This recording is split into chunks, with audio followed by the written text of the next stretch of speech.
Your friend in Central Illinois. WHOW. Top of the morning. Thanks for being with us. I'm your host today, Seth Lawrence. The WHOW Morning Show streams to Facebook and YouTube, brought to you by Peterson Insurance, your Pekin Insurance agent in Clinton. My guest in studio today is Mr. Curt Nettles, Superintendent of Clinton Schools, as we follow up the Tuesday night's Clinton Board of Education meeting. Good morning, Mr. Nettles. Good morning. So almost your last day of school. How do you feel? I feel good. Mm-hmm. I feel fine. Mm-hmm. I think things are going well. I was out yesterday morning at a school, and just the vibes and the energy's good. Mm-hmm. The teachers, I see a lot of emails. They're planning a lot of things. Seems like the energy's good. They're going to have a little bit of fun with the kids tomorrow. Mm-hmm. Here and there. So actually tomorrow at the WHOW at CES, Mr. Goebel and I will be out there for a while grilling hot dogs for the kids. I think the vibe is good, even though we had to tack on 3 days because we missed 3 days back in the winter, back in January when it was really, really cold. So we really should have been done Monday. Yeah, it would have been nice. But Come on. Next time, do e-learning days.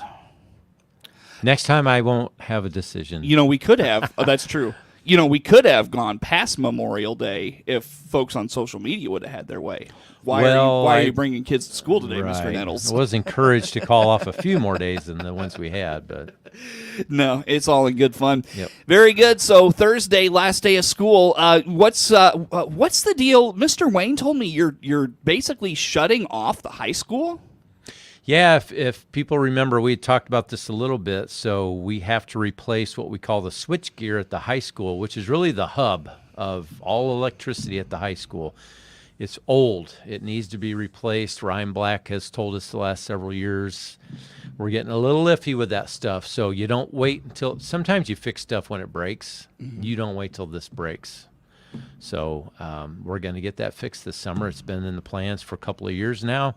On the 28th, we're going to take the lever and go, mm-hmm. It's going to shut everything off. They're going to tear into it, get it taken care of, and we will be without power at the high school mid to late July, probably, I would say. So that's going to really impact things because that gym gets utilized. The kids use the weight room for the sports. Yeah. I'm sure there's stuff in the classrooms that'll be going on or usually going on. So what's the contingency plans? So contingency plans are any kids that need credit recovery classes at the high school will be doing those online, and those can be monitored somewhere else. We have Clinton Academy across the street that we can utilize. Mr. Wayne and Mr. Svensner and Mr. Keppel will move over there temporarily.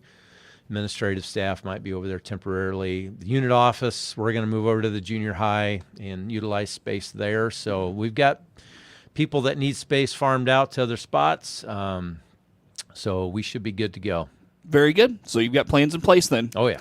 Very good. Well, Mr. Nettles, let's take care of some business from that Tuesday night Board of Education meeting. And I wanted to start with, you really zoomed through the new business stuff and a couple of things I had hoped the board would talk about, and I'll let you kind of talk about why perhaps they don't talk about these things from time to time. Compensation increases, substitute teacher pay. Let's talk about these two things. What's going on here? Sure. To answer your question, first of all, the board gets updated in between meetings. I think one of the things that is important in this situation is in between board meetings, I feed the board a lot of information. They get updates on a weekly basis from myself and Mr. Goebel on the financial side, the facility side, and the teaching and learning side, or just basic operations of things. So they get a lot of information every week. And they've read about it. They've had a chance to ask me or Mr. Goebel questions, personal conversations, maybe one-on-one with each other and things like that. But when it comes to the board meeting, that's kind of the time to just take care of business. They always have the right to ask questions and discuss things. That's their prerogative. But I think they've heard enough about it that they're ready just to vote on it and move on it. So, well, if I may, sure. People may say, well, I'd really like to know about that. Why don't you give us more details at the meeting on what you're voting on, or I don't know if you can make those communications public, that sort of thing. I think it's in people's best interest if they have questions that they need to ask. They need to be willing and able to come forward and contact our office and ask questions. Board members' telephone numbers are on the website. And you see all these people on the street and in the community, you're friends with them, your neighbors with them. Open conversation is encouraged with individual board members, with me. And I get conversation from people. I go to McDonald's, I go to Save-A-Lot, I go to restaurants, I'm hanging around different places, and people do come up and talk to me, and I'm happy to answer questions if I can, and talk about those things. And people can always come to board meetings and listen and ask questions. We always have public participation at the beginning. We have a few who come semi-regular basis and ask questions or offer comments. And that's all fine too. I think the board members just feel like if they sit there and have a discussion, it might be kind of contrived because they already know all this information. Sometimes if we have more public at a board meeting or with media sitting there and you may not know something, I will expound on it a little bit just for the sake of the people that are there. I think the things that were on the agenda last night didn't necessarily warrant that, so I didn't expound on anything. I can attest to that. You do that quite often, you know, and I agree. And, you know, I sat there last night thinking, well, I'll just catch up with him today. I have that luxury of being able to sit here and talk with you about this today. And a lot of people don't. And I know too, and I think your listeners, it's a broad group of people, I believe. And so I also know the next day we are going to have these conversations. So very good. All right. Well, let's dive into the business. You're increasing some pay for staff. What's going on here? Well, first of all, substitute teacher pay is going to go up. We're going to raise that by, I believe, $10 and $15 per day. So somebody that's going to substitute teach is going to get $120 a day. If you're a retired teacher from the district, it's $125 a day. And if someone subs 10 consecutive days, the 11th day is going to go up to $130 a day, because sometimes we need those subs a little bit longer term if there's a medical leave or maternity leave or something of that nature. And we're trying to compete with other districts, so this has somewhat become a bidding war. For the Is that the services. catalyst of all this? Sure, and it's fair. I mean, everybody knows that we have people that sub every day, some because they want something to do, some because they like the extra money, and some because it's a job, and that's their part of helping bring home the bacon, so to speak, to their family. So we all know gas is, I don't know what it is in town today, probably $3.60 something, and I don't do all the shopping for us, but I know prices are up. It's inflation. We're gonna have to pay to keep good people. Any idea what the number of substitutes that sub longer than 10 consecutive days? Because I know, like, my kid last year had a teacher that was gone for a long time, and they had the same sub kind of every single day. What do you know what that number or maybe ratio is? No, I don't know the exact number, but every year we're going to have at least a couple of teachers that are out long term because our staff is getting younger, so we're having some pregnancies. So they're out for maternity leave, and unfortunately, we've had some really ill, those personal illnesses that happen that are long term, and that's sad. And they have to be out a while. Very grateful that we had one or two of those where those folks are back. So that's good. So that happens, and when you have a staff like ours, it's larger. We got probably close to 160 teachers now around the district, and when you get 160 people involved, you're going to have pregnancies and serious illnesses and things like that. So well, and I ask because it's at least a couple a year. And I ask because that almost becomes a full-time teaching job for that individual. It does. So has there been any conversation about, you reach a threshold of certain amount of days taught consecutively, maybe you're eligible for benefits or increase that pay or anything of that nature? A lot of people that we would use for the long term are retired teachers. They have to be careful how many days they work and how much they can earn and those kinds of things because they're on a pension. And there have been times in past when we have a teacher that's going to be out quite some time, we will put a teacher on the salary schedule where they'll earn more like what a beginning teacher would make on a daily basis, because Yeah, people may not remember this, but a number of years ago, probably 2017, something like that, we had a math teacher at the high school that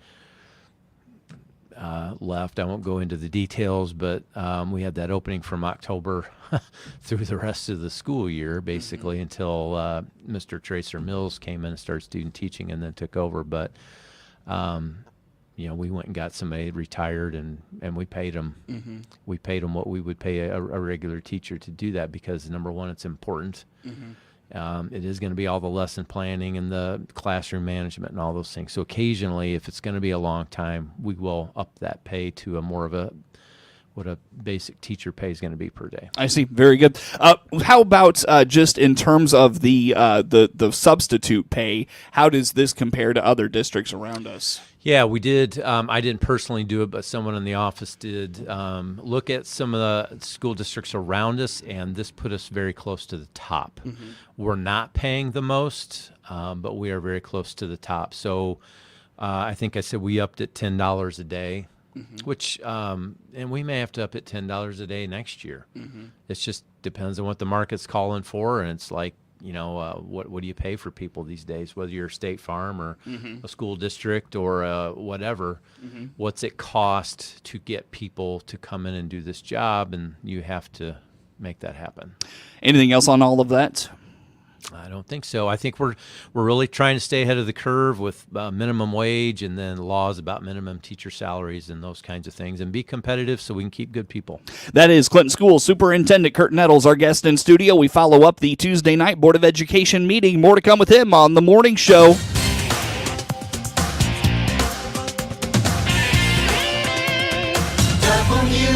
WHOW.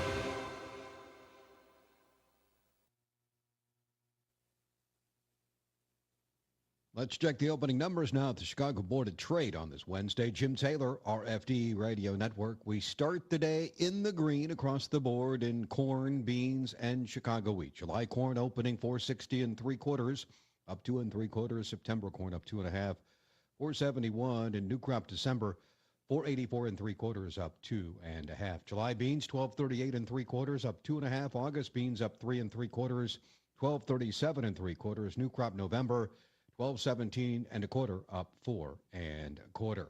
July wheat 705 up 7.5. September wheat up 6 1/4, 723 3/4. December wheat 744 1/2, up 4 3/4. July bean meal 372.20, that's down a dime, and July bean oil 46.24, up 43 cents. Opening numbers at the Chicago Board of Trade on this Wednesday. Jim Taylor on the RFD Radio Network. Here's owner Dave Jackson at your Clinton Save-A-Lot Fighting Inflation 2024. I look at every cost increase, every suggested retail price, and many times I'll go with the suggested, it depends, or I'll not go up as much, won't go up at all. I just can't raise things as fast as the market is going. I can't do that, and I look at that and go, how can we sell this for this retail? This is crazy. Dave fights inflation every day at your Clinton Save-A-Lot. Hope to see you soon. Scott Baum here from Baum Chevrolet Buick in Clinton. Search our big selection of pre-owned cars and trucks by clicking our icon at DeWittDailyNews.com. Dr. Bradley Grant here from Midstate Eye in Clinton. Many people aren't aware that vision insurance benefits can be used towards purchasing prescription sunglasses. Find out more by clicking on Midstate Eye icon at DeWittDailyNews.com.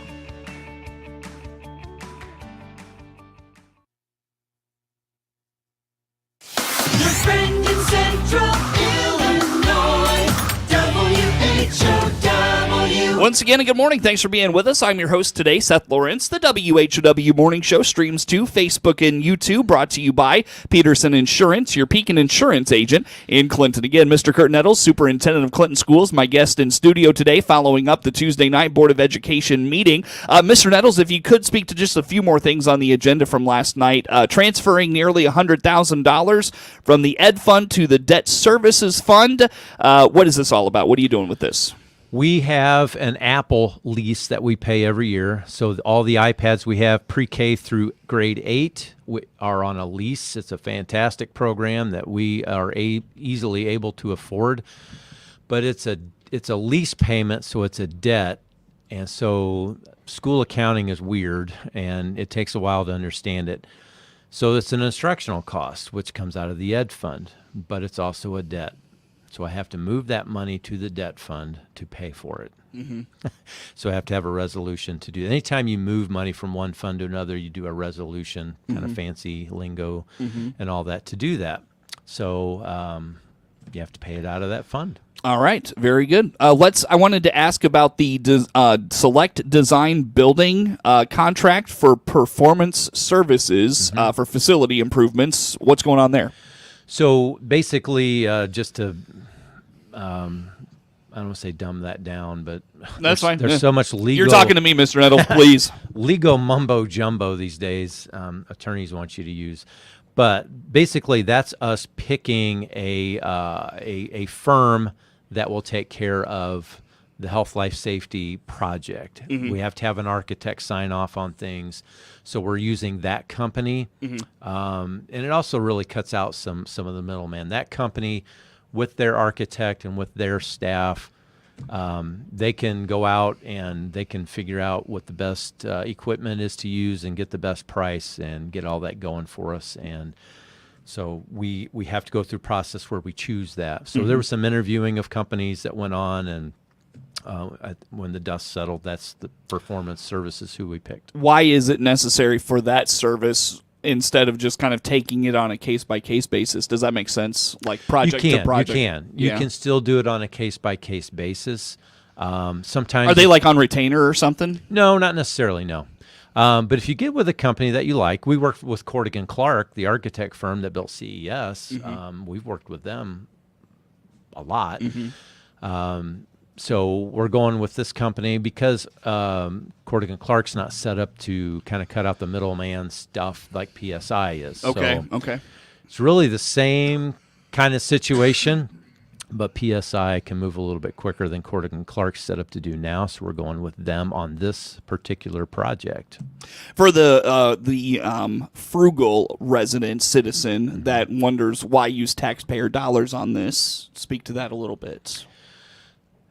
We're using taxpayer dollars anytime we spend money, obviously. So we cannot do a health, life, safety project without an architect signing off on it. That is law. I can't say, I can't put an ad in the paper and say, hey, we're going to change all the door locks and hardware in the high school.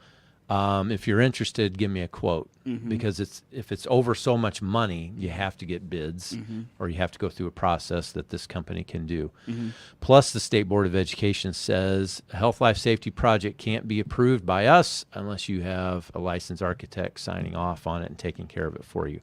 That's what this company can do. All right, there you go. Easy enough. Very good. So kind of a necessity then. It is. All right, Mr. Nettles, let's wrap it up with, of course, school coming to a close. What are kind of some benchmark things going on that folks, or whether it's folks or teachers or staff, what do we need to know about going forward? So obviously tomorrow's the last day with students. You got fun activities going on basically throughout the day.